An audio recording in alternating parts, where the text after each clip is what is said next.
On this episode of the podcast, episode 94, 96, 96, my notes are wrong.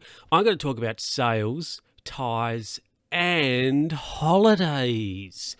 Let's get into it, everybody. Hi, everybody. Welcome back to another episode of the Luke Who's Talking podcast with me, Luke, episode 96. Okay, not 94. I need to change that on my notes here, but it's episode 96. So we're 4 away from a century. And what's going to happen when I get to 100 shows? I don't know. I might retire for a bit. I'm not sure. But one thing, though, this is just a side note before we get into the first story. I think I might upgrade some of the studio gear, so maybe a new microphone. I'm sort of, have a plan, if I could use that terminology. I think the first thing is going to be probably a new boom arm, because one thing if I'm getting a bit jazzy with my hands, I'll hit this and the spring on here will just take off, and it's not great. So I might get a new boom arm, which would be nice. New pair of headphones, which I probably need more than the boom. So I might get headphones and then a boom and then maybe a new mic, and then the new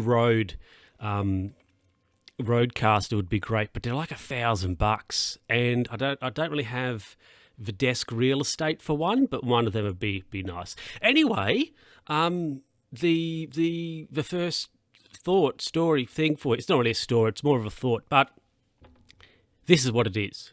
Now, are servo people, okay, people who work in service stations or gas stations, right? If you're listening overseas and you're American and you use other words, the people who work in servos, right?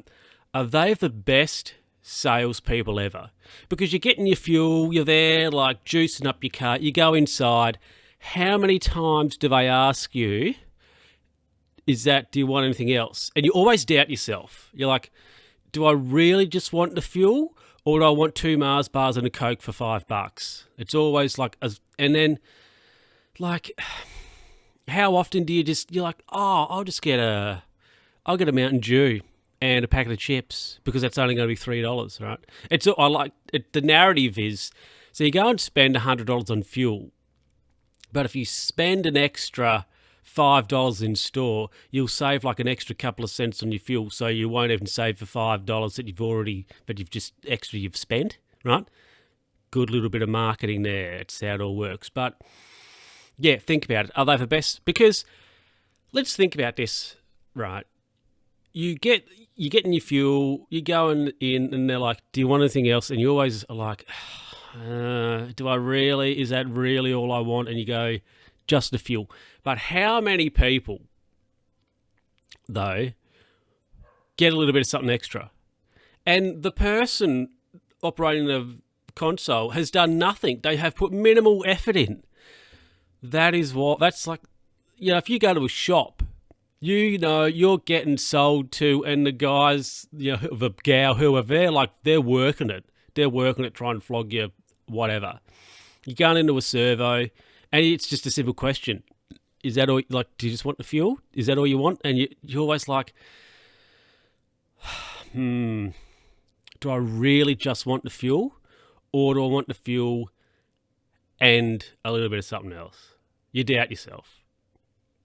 And if you get something else, that's a win to the servo person.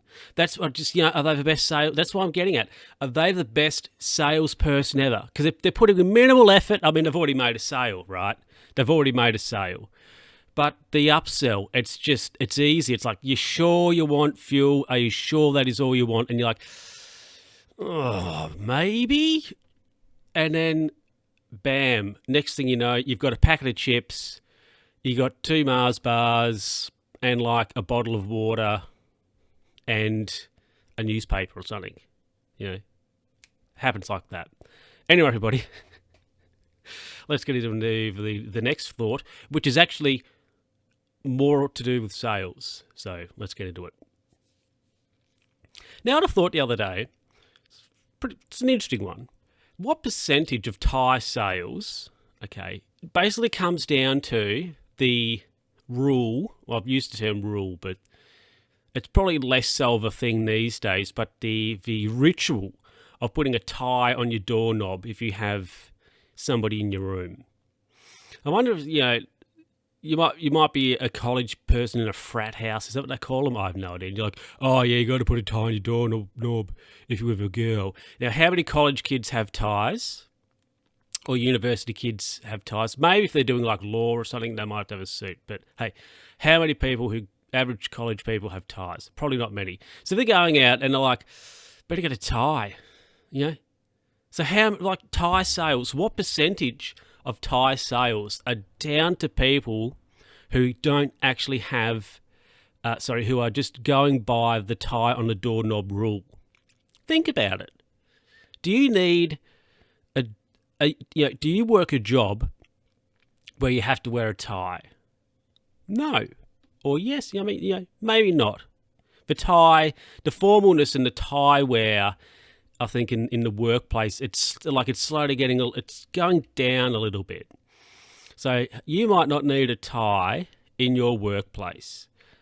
However, if you maybe share a house, you got a roommate or housemate or whatever term you want to use, and you're like, I need some sort of signal so they know that I, may or may not have somebody in my room. And you're like, you're doing the classic doorknob tie skit. So if you're doing that, what percentage, you don't need it. So you've bought a tie, but you don't need one for your job, right? So what percentage of tie sales is basically down to the tie on the doorknob rule? That's all I'm throwing out there to thought. I should rename this to Luke Who's Thinking. I haven't really been doing much lately, but yeah. Anyway, everybody, let's get into let's wrap it up. Start to wrap it up, I guess. This is going to be a quick episode. Now, everybody, when you're listening to this on Friday, I'm going to be on holiday. I'm going to be down south. Now, the reason why I'm going down south is because, as some of you may know, and I mentioned it last show, might not be like the one before, show at the start of the month. I was doing my CF challenge, my 65 Roses for CF challenge. Now, here's some stats for you. So look, I met my challenge, one of them, and I was like, hey, if I do that, I'll go on a holiday. So here's the thing. I wanted to ride 650 kilometres in a month. I ended up doing, I think, 775, which is a lot. Interestingly, though, I rode more kilometres than what I did last year, because I did the challenge last year. I rode more Ks than what I did last year. However, I feel like I had ridden or gone on less rides, if that makes sense, or had ridden less. Last year was like, I need to do, and this year I was a bit more like blasé about it. But yeah. Anyway, so I ended up riding 775 kilometres.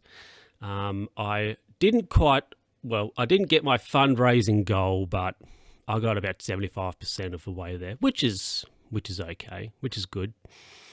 I think the fundraiser in general, like all up, raised, I think it's about 72 grand, which is really good. What else? I did over 7,000 meters of like climbing or elevation gain in my riding as well. And this is the big thing. Now, earlier in the year, or at the start of the year, I thought to myself, I want to see if I can do like a 150k ride, which I did. One day I went and I did a 150k ride. Yeah, by myself, which the ride was difficult for sure because it's 150 kilometres and you're by yourself. Now, when you're riding with somebody else, it's easier. It's most definitely easier, and you're not necessarily using as much energy because you can. Well, if you're in a big group, you don't use really as much energy because you can sort of draft along and all that stuff. But when you're with somebody else, it's quite good. Anyway, I did this by myself. And there was probably 2 points where it was a bit rough. One bit I was like, I might have to quit, but I stopped. I was riding between two towns. This is on my way back to home. I was riding in between two small towns, and I was like, I'm done. But anyway, when I got to the town I was riding to, I stopped. I had a Coke, I had a fruit bun, and I was fine after that. I just had a stop and just a bit of a moment. I was also a bit stressed, I don't know if that's a word, concerned maybe, on if I was going to get home before dark, which I did easily, which was good. But yeah, for 150, that was mega. That was mega indeed. But yeah, anyway, so as like a bit of a well done me, if I could use that term, yeah, I'm on holiday now.